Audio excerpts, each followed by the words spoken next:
But it's not that. It's just the stepmother has got a different set of expectations that are not being met because the children aren't educated to understand what your expectations are.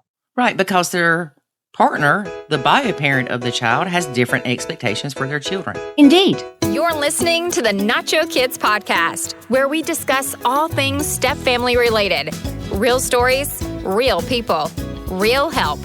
Your hosts are the creators of the Nacho Kids Method and the Nacho Kids Academy Step Family Coaching Team, Lori and David Sims.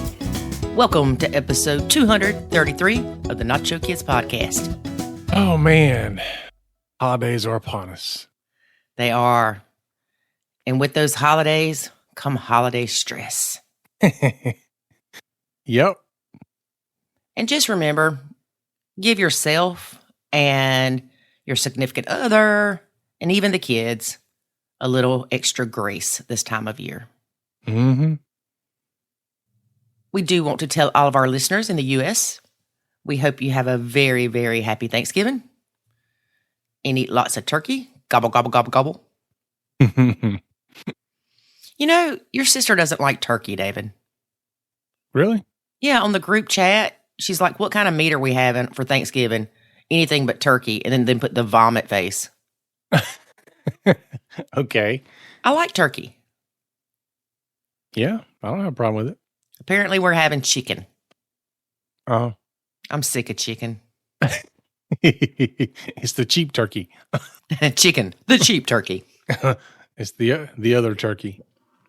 Well, you know, Bojangles used to have where you could buy the turkeys from them. And we used to do that, but they quit doing that. I know. I wonder why. I don't know. You should Made me sad. You should ask Mr. Bojangles. Mr. Bojangles, if you are listening to this podcast, please email me at lori@nachokids.com and tell me why you don't have turkeys anymore. Bring back the turkey. Bring back the turkeys, Bojangles. Yeah, well, you know what? We do have that smoker this year. We could smoke a turkey. Yeah? But I have to go buy a turkey. You know I don't like the grocery store. No. Anything to do with cooking I don't like. Grocery store. Oh, I know. Yeah. I remember the one place I used to work in, every year they would give all the employees a turkey. Yeah. And we'd always have to give it to somebody else to cook it. Yep. So much fun. But seriously, do remember that the holidays are hard for many people. And so if you notice somebody's in a little bit of a funk, don't take it personally. That's right. That's right. And also, I'll just go ahead and throw this out there. So many people say, the stepkid ruined our Thanksgiving. Or the stepkid or bio mom ruined Christmas. Very few people have a holiday that's picture perfect. We don't live in a Hallmark card. Lower your expectations. Yep. I don't know. You know, I think the most jacked up Christmas we ever had was the most memorable. Yeah, you're going to talk about a redneck Christmas. I mean, you know, there's punches being thrown, people getting choked out. Yeah, between what, a 60-year-old and a 25-year-old? Something like that. Yeah. I don't know. And then David's mom said something to David like, oh, I hope this didn't upset Lori. He said, her family's crazy. She's used to it. Yeah. Not like that. Yeah, I remember you like, why'd you tell her that? I ain't used to this kind of craziness. Yeah, that was a bit above my crazy radar. Well, it was a bit above mine too, but that's the one that everybody talks about.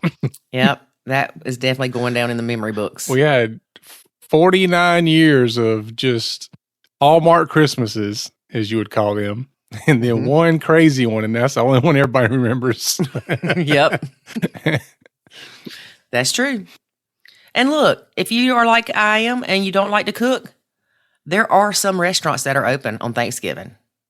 Yeah, and they're people that work there that are listening to this going, that's why I have to work. It's people like you. Well, actually, there are some places that will hold a Thanksgiving for people that don't have family and stuff like that. So check that out in your area. I know a lot of churches do it and some smaller cafe type places do. Yep. So That's true. You're not alone, people. You're not alone. Nope. All right, David. Our guest today is Alison Omani. And I probably screwed her name up again. I've had her on here before, and I had to have her back because she was just great. I love talking to her. And we were supposed to talk about being a step grandparent, but we went completely off the rails. Surprise! We talk about expectations. Mm-hmm. Y'all going to hear a lot about expectations. Yeah, that's going to be our theme for 2024. That's it. And speaking of holidays and expectations, if you want a specific gift from your significant other, tell them now. Or do one better like we do. And I'm like, Lori, go get what you want. And then tell me what I bought you for Christmas. You don't even tell me that. I just tell you what I'm saying. Yeah, I already got myself Christmas. Well, it's because we've already done it for so long. It's not even we know. Or, and we've talked about this, David, me giving you a list of a few things and you can pick one. Mm-hmm. Or two or three or four. Yeah, whatever. Well, we know times are hard right now. I saw a meme that somebody posted and said, forget Black Friday, give us discounts on groceries. And gas. And gas. But even talking to my dad, he said, it's going to be slim this year. Look, I don't need anything from my dad. Yes, it was great when he would give us lottery tickets and I won $400 that one year. But but I'd rather just hang out with him. Yeah. That's what the memory needs to be. Well, I would tell your dad, we don't have to invite everybody else over if he wants to give presents, but just not give them to other people. Yeah. Yeah. Exactly. Have a smaller party. Mm-hmm. Exactly. Yeah. We try that every year, though. Not us, like you and me, but like our extended family. Every year we try the whole, let's just get together and eat for Christmas. And every year somebody's like, well, let's do the white elephant. Let's do this and let's do that. Yeah, but that's so much fun. Oh, it is. It is. But I remember when, my kids were coming back in or they were younger or whatever. Everybody tried to be mindful of the fact that they probably didn't have a whole lot of money. And so they would say things like, let's just skip it this time and whatever. And nobody ever does that. Somebody's always like, I'll just buy the gift for them. That's what we did. Yeah. When they walked through the door, we're like, did you bring a gift? They're like, no. Okay, here's one. But the funny thing about the whole gift giving, like white elephant thing, is it's only fun if somebody's fighting over something. Mm-hmm. Like, there's been a couple where nobody fought over anything. I'm like, that's this the is boring. Crap your mama gives. Your mama will go through her pantry. She does. She does. And she'll get like collard greens and pinto beans and a roll of toilet paper and mustard. I mean, crazy stuff. Yeah. And everybody has this look on their face like, I don't want that. Yeah, you're stuck with that. Well, see, she looks at it differently. Like, she thinks the game is about what's the craziest thing that you can bring. Well, but this year people might want those groceries. Yeah. Hey, that's like that year that everybody fought over the toilet paper. Yeah. Sometimes they fight over the craziest stuff. Like, you just never know what's going to be the hit. Yeah. You call it the white elephant. I always call it the Chinese auction gift giving thing or something. I don't know. Well, that's what I used to call it, but nobody knew what I was talking about. So anyway, that's enough for that right now, David. All right, well, let's get to listening. Today we have Alison Omani. Hey, Alison, how are you? I'm fine, thank you. So I bet if we go back and listen to episode 220 that you were on before, we would hear me crucify your name. I think I said O'Mahony or something. Oh, don't worry about that. Hopefully I didn't, but yeah, it's possible. I'm going to have to go back and check. Maybe, and it doesn't matter either way. So, like I said, you were a guest previously on our podcast, episode 220. And I wanted to have you back to talk about being a step grandparent. Uh-huh. And I also want to talk a little bit about the differences in relationships between bio and step with you. Okay. So let's tell people a little bit about you in case they didn't hear episode 220, which if you didn't, you need to go back and listen because it was really good.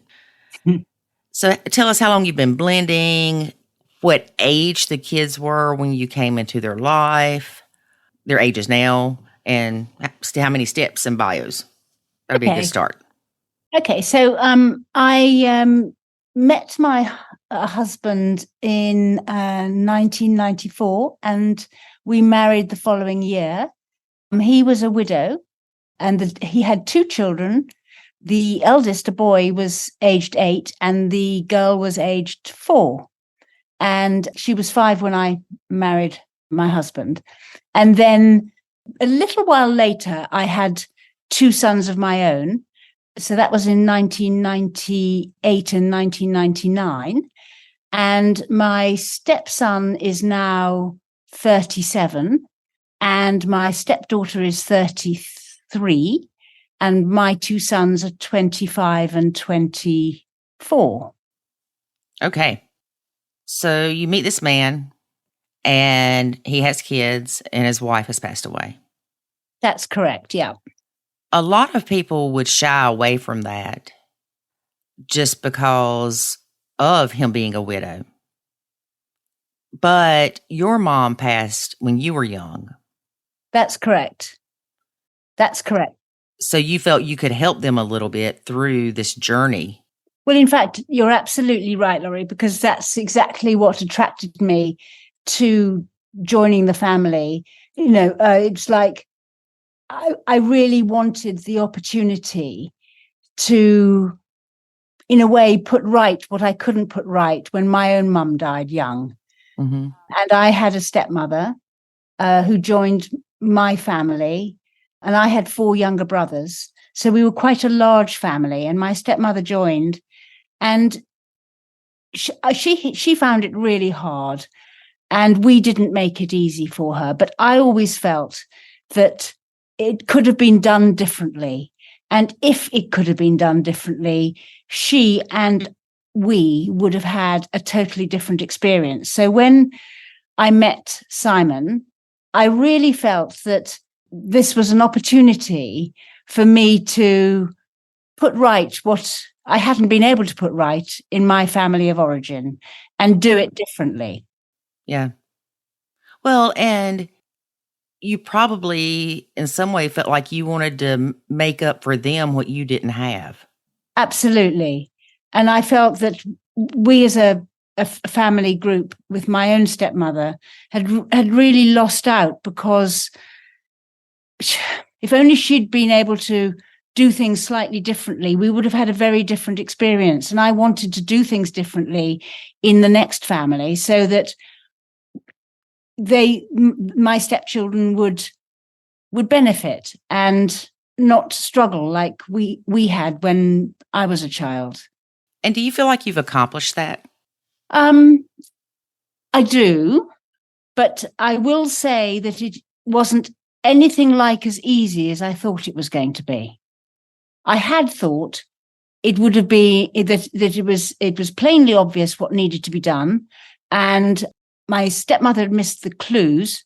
But in fact, actually, when you join as a stepmother, it's thwarted with all sorts of things that you don't quite. It's not as easy as you think it's going to be at all. Right. And you really have to, it's almost like some of the things you have to do almost like counterintuitive. You know, it is difficult. It is difficult. It is difficult. I know David uses that phrase a lot, the counterintuitive part, when he talks about Nacho Kids. Yeah. He said, it seems like everything that is part of the process is what you would not want to do. Yeah. It's the complete opposite. Yeah. And I mean, what respect sort of thing? What sort of thing? because we read that the stepmom's to be mom, love them like your own, Oh, yeah. all that stuff. And it didn't work. And so I quit trying to act like I loved them like my own, because I really didn't love them like my own in the first place, and felt bad because I didn't. And then I realized that I'm not the only one, for sure. Yeah. So I quit trying to be mom at all in the situation. Yeah. And then I had to learn how to take what I was given, as far as I've got this man that I love dearly and these crazy youngins, and I need to figure out how to coexist in a healthy way. Yeah. Because it was very unhealthy. And we figured it out by doing the opposite of what we thought we should do. If it was, quote, quote, a nuclear family thing, for instance, if pretty much 4 people wanted to go to Carowinds, as a, quote, quote, nuclear family, probably everybody goes. Yeah. With us, it was okay if everybody didn't go. Yeah. It was okay if I didn't take my son and go with them, or vice versa. Yeah. Because you still have to nurture those individual relationships and not try to make everything about one big happy family. Yep. Yep.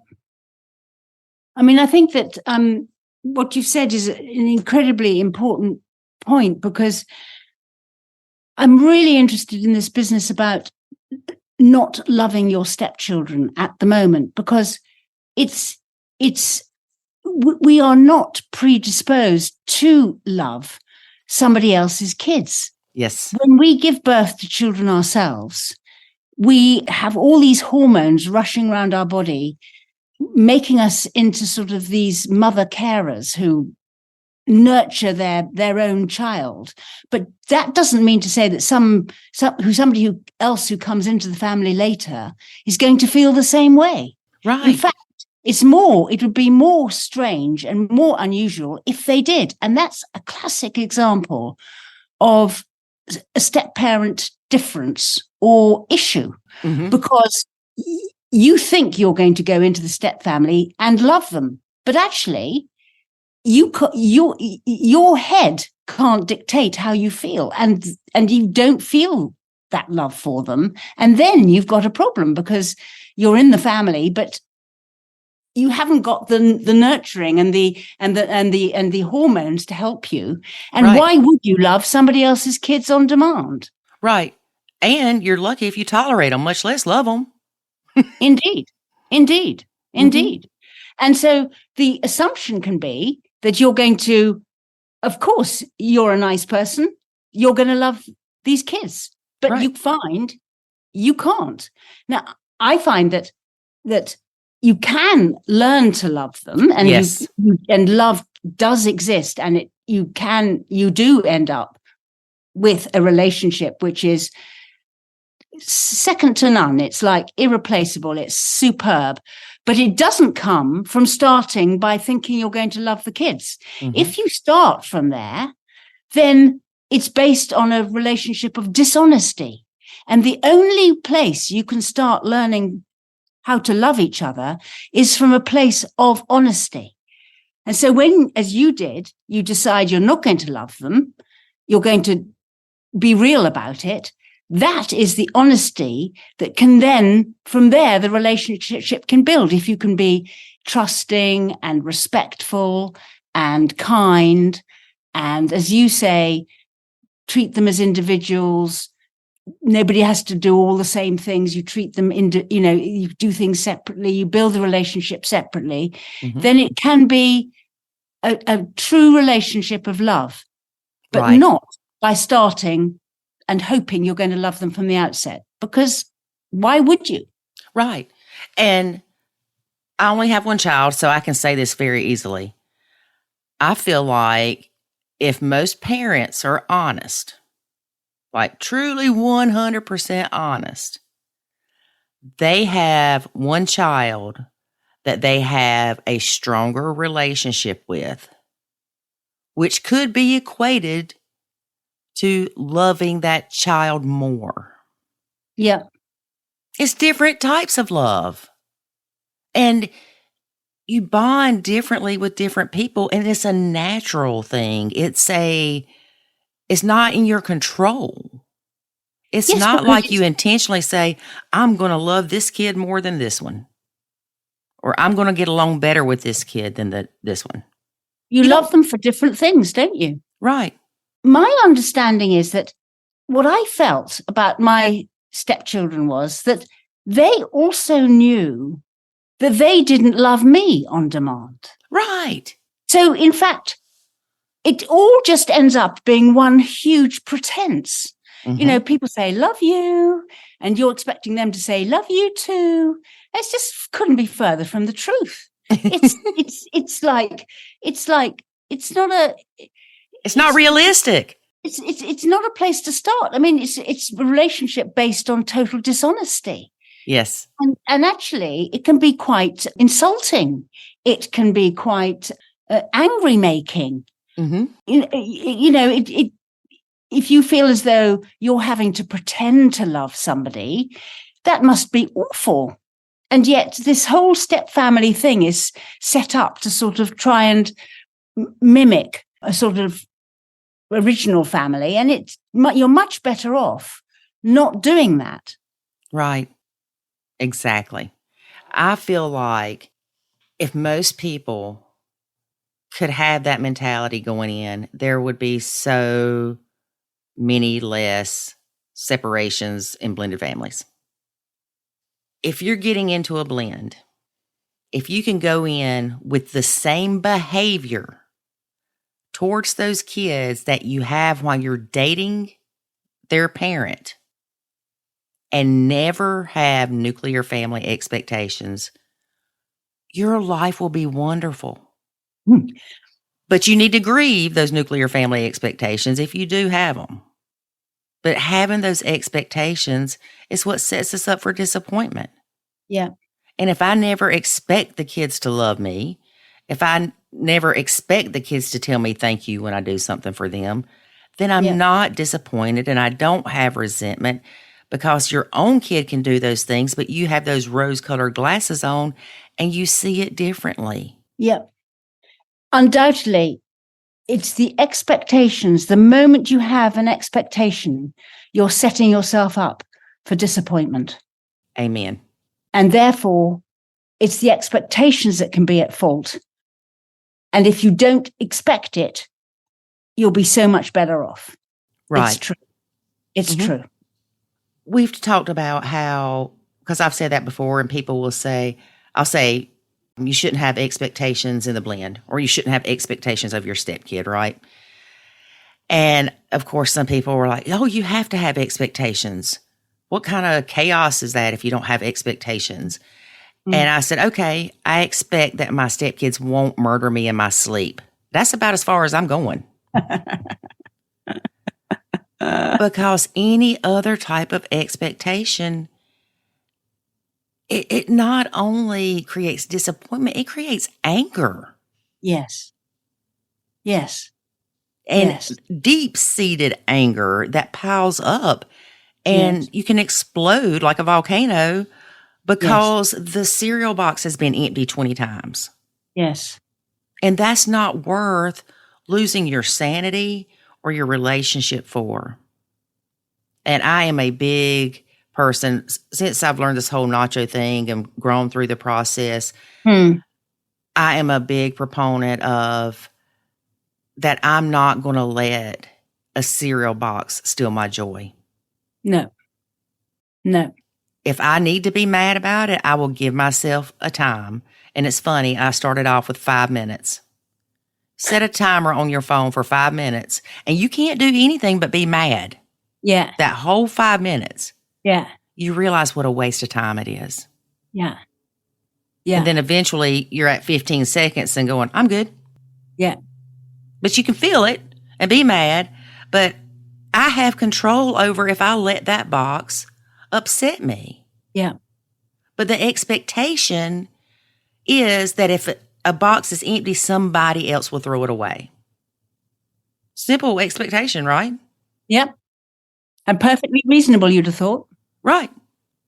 But then I get into this, and you might say, oh, Lord, Lori, where are you going with this? Who are we to have expectations of anybody else? Mm. I can expect David won't cheat on me. Mm-hmm. Is there a 100% guarantee? No. Mm-hmm. He's a man. And no offense, I'm not saying anything bad about men. Y'all know what I'm saying. I do. And so with those expectations come conditional love. Yeah. Yeah. So as far as loving anybody unconditionally, the only person I feel that with is my son. And that's because probably you've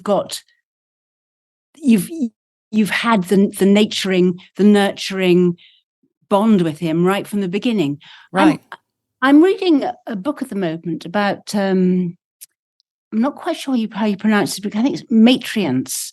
It's motherhood and what happens to you when you have a baby of your own, and how the preparation for the baby arriving goes all the way through the pregnancy, and how pregnancy changes us forever as human beings. And we are never the same person. For example, I was just talking to somebody about it the other day. It's just like, once you become a mother, you become very aware of danger. Did you know that? And I hadn't realized this before, but I completely recognize it. It's like when you give birth to your own child, you are very aware of danger around you. So if there's a fast car in the street, you look for your child.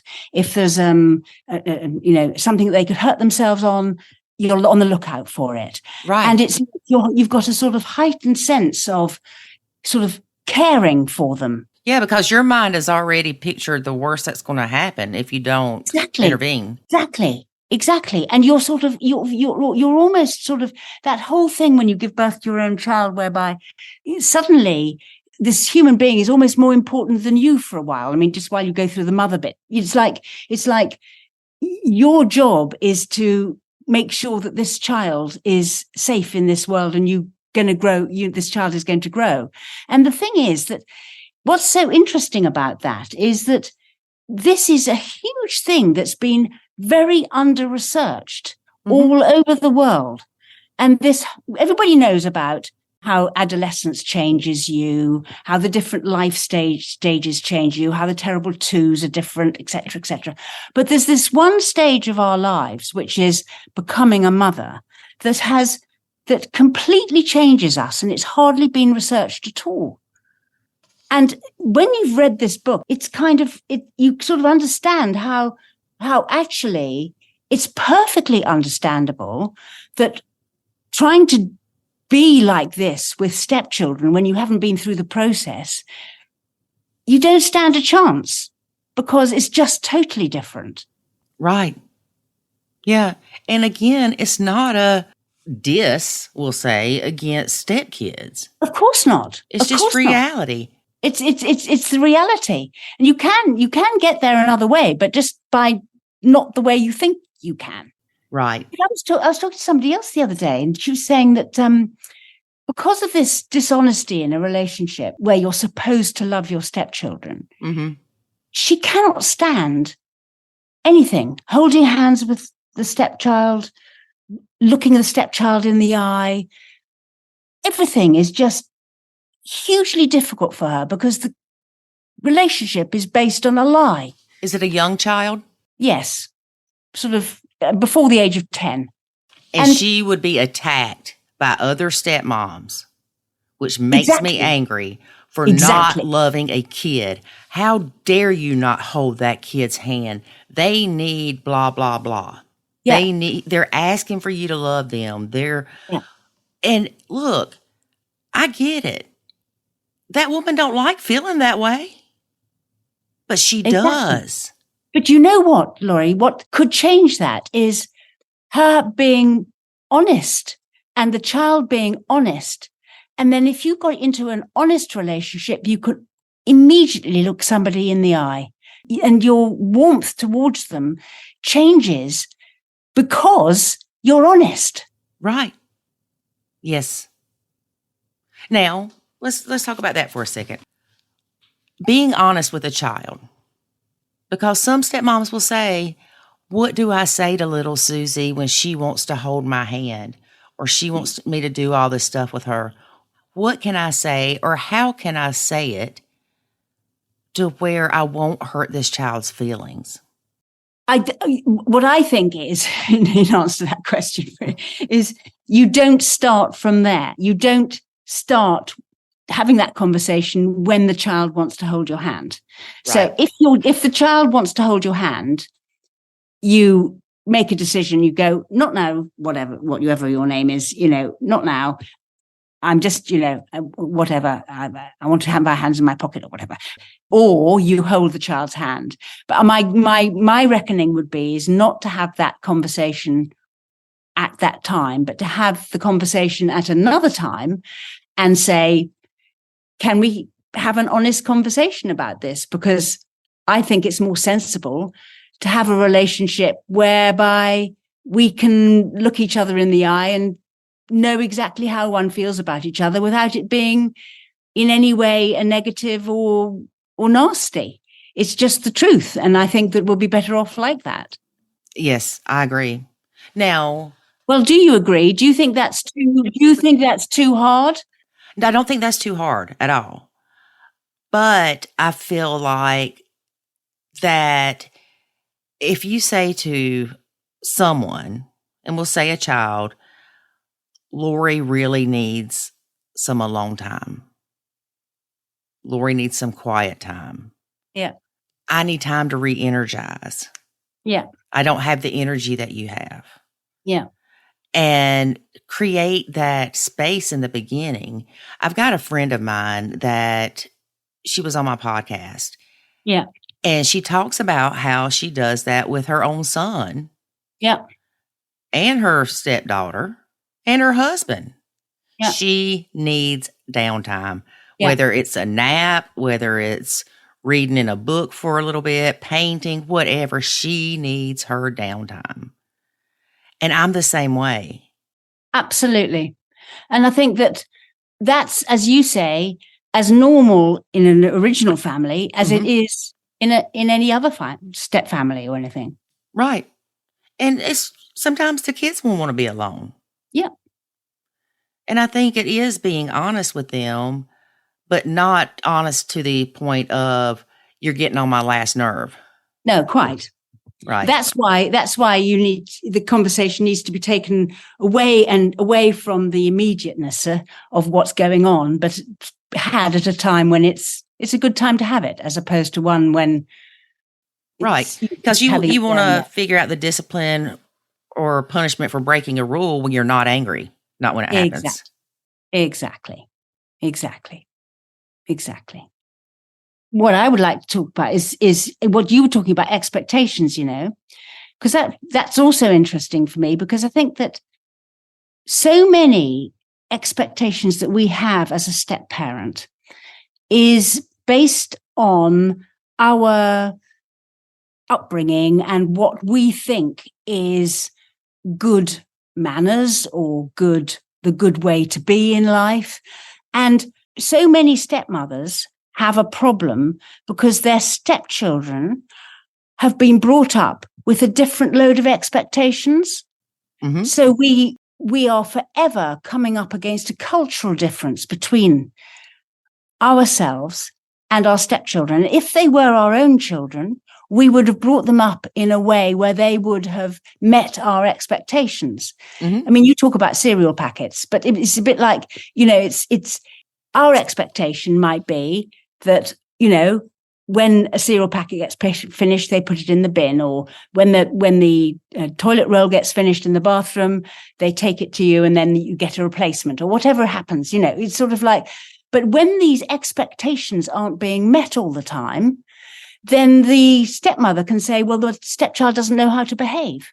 But it's not that. It's just the stepmother has got a different set of expectations that are not being met because the children aren't educated to understand what your expectations are. Right, because their partner, the bio parent of the child, has different expectations for their children. Indeed. Indeed. And we all have. And all of these little expectations are all over the place. It's like, it's down to sort of how you smile, how you talk, what you say, what you think is funny. I mean, it's like a stepmother can say, well, I don't understand why they think that's funny. Well, it's only difference. It's not wrong. It's just different. Right. And I'm glad we're talking about expectations because actually I'm working on a new challenge in the Nacho Kids Academy about expectations. Oh, yeah? Yeah, because I've noticed there are some things that have happened lately that I need to lower my expectations. Because I'm getting my feelings hurt, which in turn I get withdrawn a little. Yeah. And then I also maybe a little angry, we'll say. And I've got to stop because I shouldn't feel that way. And like I said, there's just things that have happened lately that I'm like, I should not let that bother me so much. Why does that bother me? It's my expectations. So I've started thinking a lot about it. Yep. Think about how many expectations you have a day. Oh, millions. Millions. Yeah. You expect your legs to work to get you out of bed in the morning. Yep. If you don't have issues with your legs. Yep. You expect the power to come on if you've paid your power bill and you have electricity. Yep. You expect the coffee maker to work. You expect whoever interacts with you that morning to be polite and joyful and happy and bright-eyed and bushy-tailed. Then you expect your car to start when you leave. You expect your order to be right when you go through the Burger King drive-thru. Yeah. Which brings me to a point. At the Burger King drive-thru, when your expectations aren't met, how do you respond? You can get mad. We've all gotten mad at drive-thrus. Frustrated. Disappointed. And then you say, should not have expected them to get it right. They always mess it up.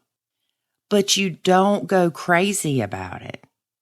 When your expectations aren't met, I feel like it's on you to figure out how to deal with that without lashing out at others.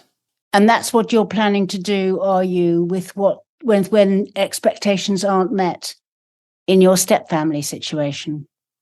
Well, for instance, there was an expectation that I would have a better relationship with one of the stepkids' girlfriends. Yeah. And I didn't know there was that expectation, number one. But number two, I felt like I had reached out and maybe the effort not been as reciprocated. Yeah. Not from her, but him. And so one day I said something about it. I was like, we don't ever talk like we used to. And he replied and said that we didn't have that much in common, or we don't have anything in common. And that kind of hurt my feelings. Of course, yeah. I'm like, we got your daddy in common? What you mean we ain't got nothing in common? Yeah. And I'm telling you, I've learned so much being a stepmama, you just wouldn't believe. Yeah. Well, that's one of the good things about being a stepmother. You learn a lot about yourself. Yes. Oh my gosh. 95% or 90% of the Nacho Kids Academy is self-development. But anyway, I said something. I said, okay, Lori. Yeah. That's a boundary. To me, he's setting a boundary. Yeah. We don't have that much to talk about anymore because we're not talking about finances or girls, just things that he has interest in right now. Yeah. And so then when we found out that he was having a baby, he was a little upset that we didn't have a closer bond to his girlfriend. Right. Yes. And I explained to him that he is the middle piece for me to have a relationship with her. my relationship with her right now is dependent on my relationship with him. Yeah. So don't be mad at me. Well, we agreed to make an effort. Okay. Guess what? What? I made 95% of the effort. Oh, So guess what? it's not working. I have to let that expectation go. Yeah. I also want him to understand that him having an expectation of me having a relationship with her is unrealistic at this point. Well, one of the things about it might be just a little bit like we were talking before about the realistic bit, the honesty bit. Mm-hmm. Perhaps there needs to be a realignment and just being honest about, I won't say, what the relationship actually is at the moment. Mm-hmm. And if everybody's really honest that it's not that great, it's a good place to start. Yeah, but it's not bad either. And see, this Sure. is the thing. He's 23 years old. He's in the military. He's been gone 5 years. He's in Germany. He's traveled all over the world, basically. He has a girlfriend. He's trying to work some side hustle because he's getting out of the military next year. And now they're having a baby. Yeah. And he has his own life. Yeah. So is he doing anything, quote, quote, wrong? Or is he doing anything to intentionally not have a closer relationship with me when we were close before? No. Yeah. No. It's my expectation. That's what it boils down to. Completely. And when I do talk to him, if I bring up, well, here I am trying to do better and contact you more, and I just don't feel like it's being reciprocated, then he's going to have either a guilt feeling or a, well, that's on you. And you're going to feel resentful and quite angry. Right. If you're making the effort and it's not reciprocated. So what is the one thing that will solve all these problems? No expectations. And then I feel that you're creating room for something to grow. Right. If you reduce the expectations, you're then in a position for something. We don't know this baby yet when the baby arrives. I mean, you've got a whole new dynamic. Yeah. A whole new person involved. Departure point in front of you, haven't you? You've got a whole new world. I mean, first of all, they're becoming a family. They don't know how difficult becoming a family can be. There's all sorts of things that parents need in terms of help and all sorts and fun. And there are good times ahead if that is to be, isn't it? But they're not there yet.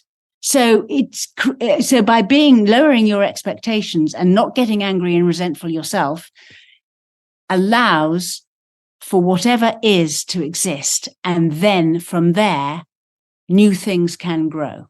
Right. And you might find that you and the kid get on just fantastically from the get-go, and the rest is history. The kid's going to love me. Yeah. And that's like, okay, and this was supposed to be the topic of our conversation, but I want to keep going on expectations. We're just going to have you back again to talk about being a step grandparent and all that stuff. But I do want to talk about this 1 second. My step grandkids. Yeah. I have 2 right now. One's on the way. Yeah. They're going to be, the first 2 are a year and 1 day apart. And the next one's going to probably be a year and a month and a half apart. Okay. So bam, bam, bam. Yeah.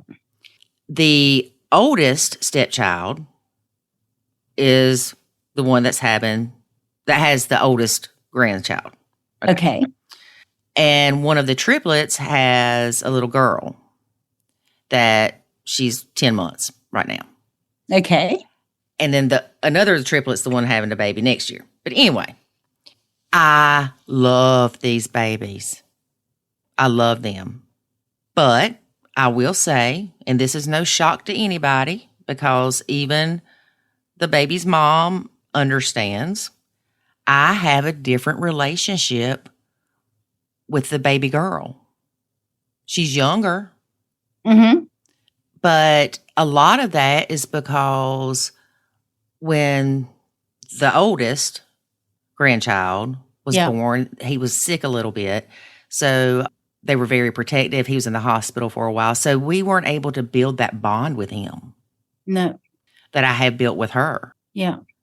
And her mom wasn't as, I don't know how to say it, but she was more apt to say, here, you want to hold her? Yeah. So we passed her around like a hot potato.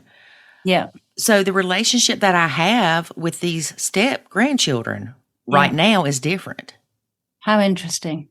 But that's going to change. And I know that. No relationship stays the same. No.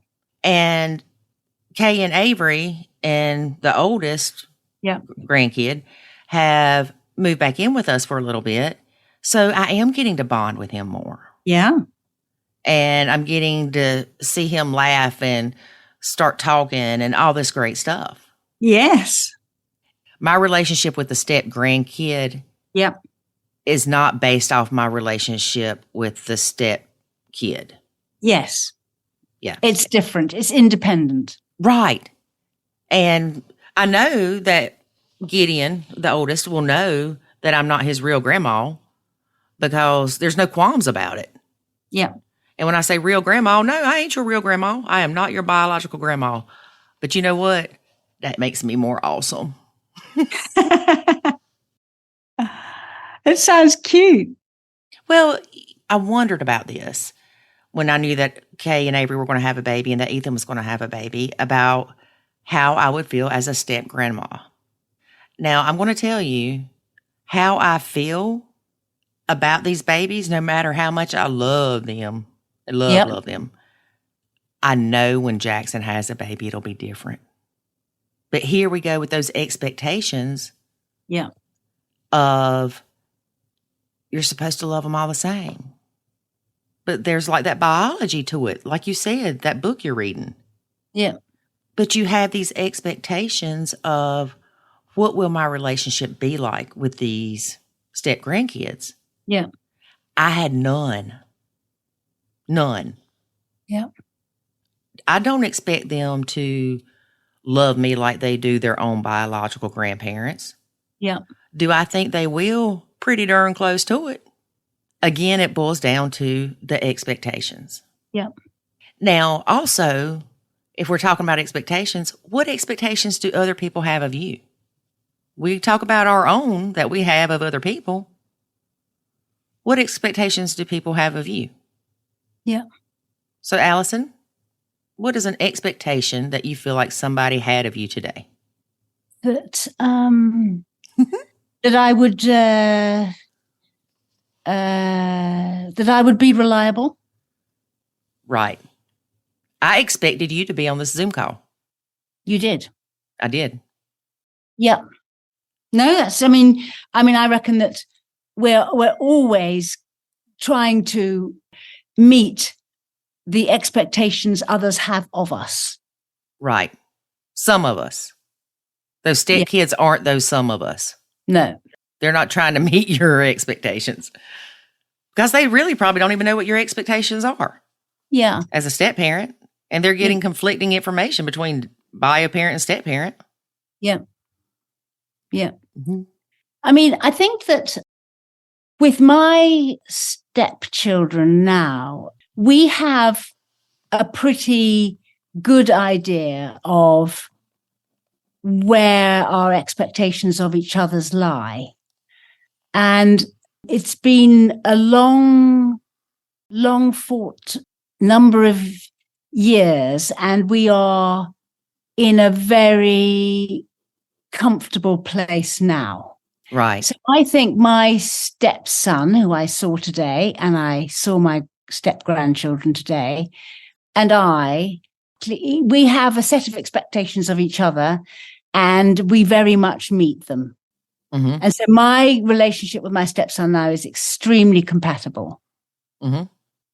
Yes. I completely agree that where step parents, when you're going through the process of establishing that, they're falling short of your expectations and you're falling short of their expectations. Mm-hmm. Yeah.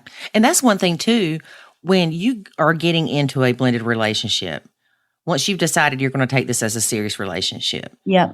you need to talk about what each other's expectation is Yeah.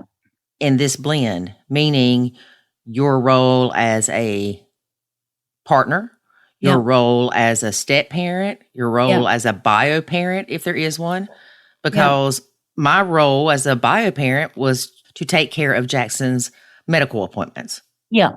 My role for the stepkids was not that. No.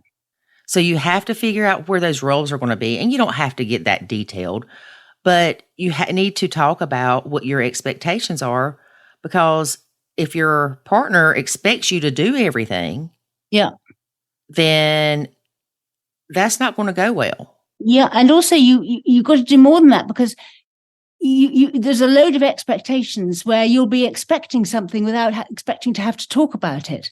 So you're forever coming across expectations where you assume something is going to be one way and it turns out to be another. Right. So even if you do have that conversation, you still can't. You still haven't covered it all. Right. You're still going to be let down. Mm-hmm. Both sides are going to be let down. Right. And you can't control it. No, you can't control it. One of the things that I think is what can be helpful is to view people's differences as them holding different perspectives on things. Mm-hmm. And so... yeah, sometimes a lie is not a lie, it's perception. Absolutely. Absolutely. That they're thinking it's the right way. And you're considering that one of the most helpful ways that you can deal with these kinds of problems is that if you take a different mental approach to something, it really can change your whole demeanor. It can change how you feel. It can change what you think. It can change any sort of illness in your body, like the headache it's giving you or the lack of sleep. It can change your behavior, and it can change your whole understanding of the situation. And it completely transforms your view if you decide to take a different perspective on something. Yes. So, for example, you know how it is when something happens and one person gets completely furious about it and another person laughs. Right. And thinks it's funny. Right. And, you know, it's the same thing. The same thing has happened, but people have a completely different perspective on it. And if you decide you're going to adopt a really helpful perspective on the stuff that happens, it can transform your experience of it. Yes. So if you think that mealtimes are complete hell, mm-hmm. and you don't know where to start because it's all wrong, if you just sit back and decide that you think it's quite amusing instead, well, you don't need to think it's amusing, but you might just think, this is interesting, as opposed to, this is wrong. Right. The moment you start giving yourself a hard time and sort of saying, well, this isn't right, this is wrong, I mustn't let this continue, they should know better, I shouldn't have to put up with this, I'm being treated badly. All of these kinds of self things that you can say to yourself. But if you stop yourself and just think of a more helpful perspective on it and say, well, here I am. How come I've got myself here? This is very amusing, interesting, whatever. And you don't need to be affected by it. And your whole attitude can be entirely different. You are so right. And that, again, that's a lot of what we teach in the academy because it's so important. And I have that change your stinking thinking challenge, which is it's changing your perspective. And I know I often tell people you have to look at extremes sometimes. And when I say that, if your stepchild just wrote on your new couch with a black Sharpie, yeah, and you feel like you are getting ready to go cut up like cheetah. You're getting ready to flip out on them. Yeah. Walk outside and ask yourself, if you just found out that child had terminal cancer, how would you respond to that situation? Yeah. And look, I know it's extreme, but what we forget happens is we get mad at these kids. We say things, and they're in developmental ages. Mm. And I say this coming from a mom that hollered at us a lot. Mm. And I know how that felt. Yeah. You just have to change the way that you look at it and give it the right emotional weight. Well, it's about priorities, isn't it, really? It I mean, is. the example that you use of the black Sharpie on the sofa, I use the example of a stepmom who had decided to put in a new kitchen, and she put in, this was her pride and joy. Mhm. And she then didn't want any of the stepchildren messing the kitchen up, of course. Yeah, stay out of it. And Don't so even then go in there. There were hundreds of little rules about using this kitchen. And in the end, the stepchildren, well, they decided to cut off. And, actually, she says now it destroyed the relationship she had with those children, and it cut them off from their father because they didn't come so often. And in the end, they hardly came at all. And she lost them. And so did, and the father, and she was very, very sad about the fact that her husband lost his relationship with his children.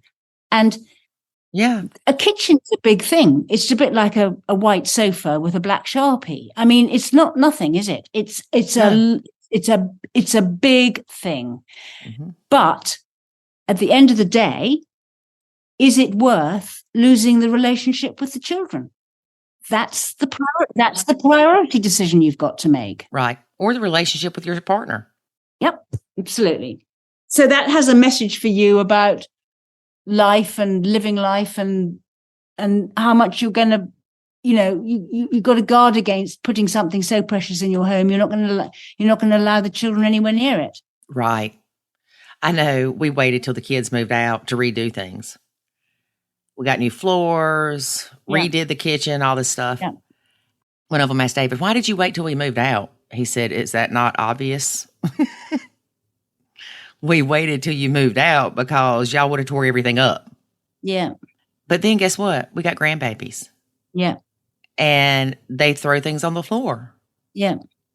And some things can chip the floor. Yeah. I don't want that stress.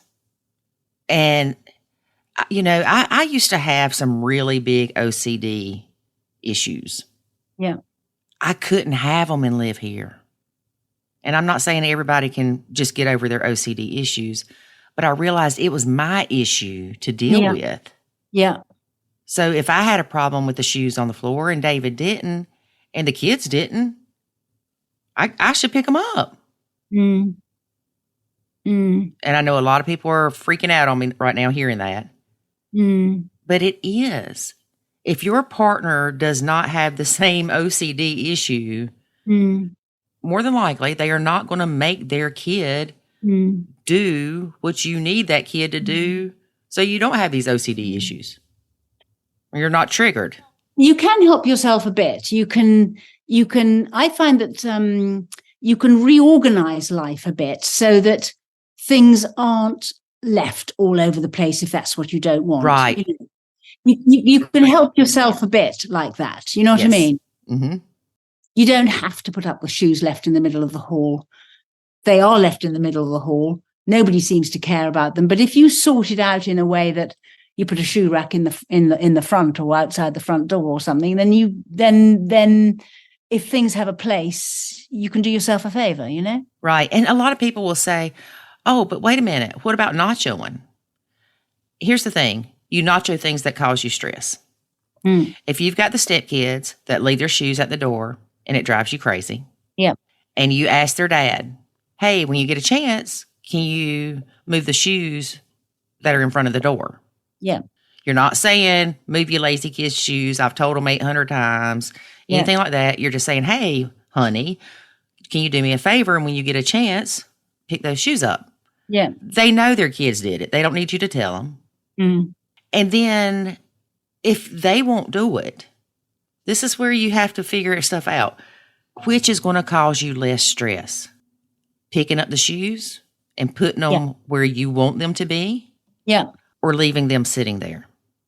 Whichever is the less stressful is what is the nacho choice. Yeah. That's good advice. And a lot of people would say, well, wait a minute, I thought picking up the shoes would be not nacho. Well, it is because you're lowering your stress, and that's the whole point. Yes.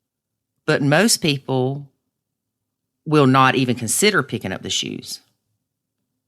And they're going to be mad about it all day. Yep. And it's like white towels. We hear about those all the time.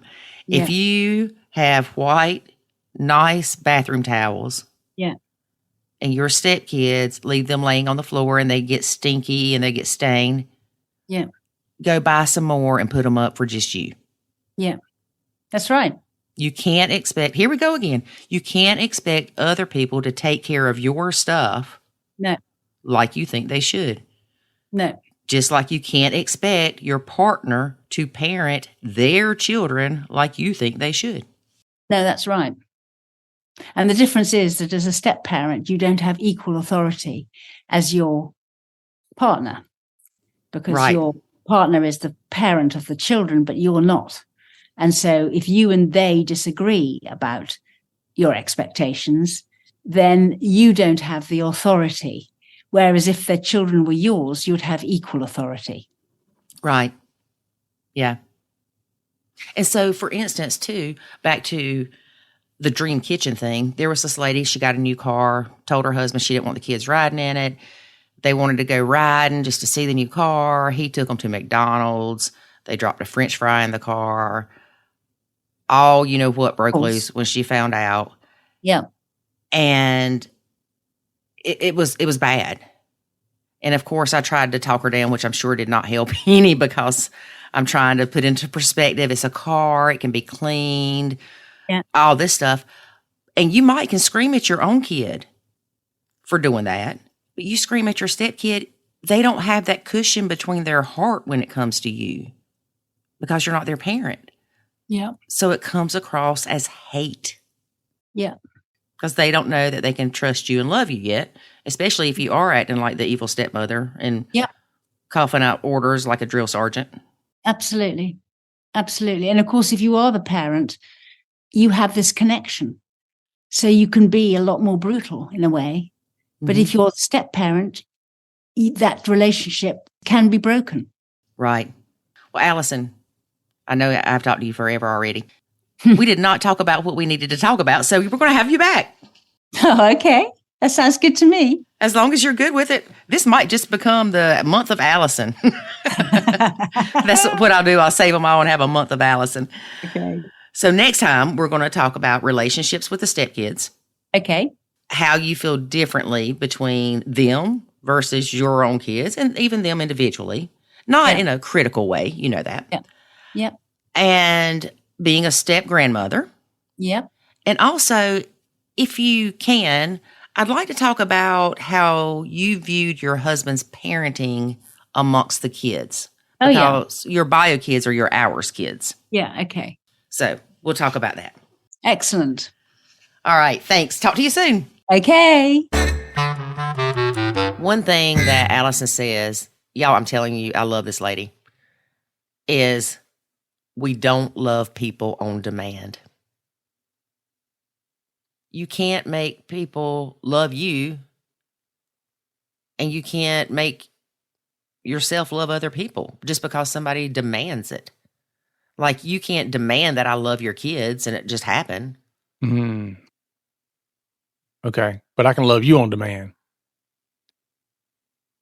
Like I can come up to you and say, I love you. Or tell me you love me. Is that love on demand? Am I misunderstanding the concept? You are misunderstanding life in general today. I'm trying. No, you're not. That's the problem. And it's okay to love people differently. It's okay to have different relationships with different stepkids. I have different relationships with my stepkids. I got different relationships with your stepkids. Yes, you do. And it's natural that these relationships are different because nobody's the same. Mm-hmm. So don't beat yourself up if you have a relationship with one stepkid and not the other. Because you know what? 5 years from now, that might change. Yep. You never know what the future holds. But we do know that next week, you can come back and listen to us. Yep, because we'll be here on Black Friday. We might even have a special deal for you. Ooh. What do you think about that? I like that. Okay. All right. All right. We'll come up with something for Black Friday. Okay, then. All right. So join us next week, folks, to find out what that's all about. Because I don't even know right now either. And remember, life is good when you nacho. Thanks for listening to this episode of the Nacho Kids Podcast. Find us online at nachokids.com. Until next time, remember, life is good when you nacho.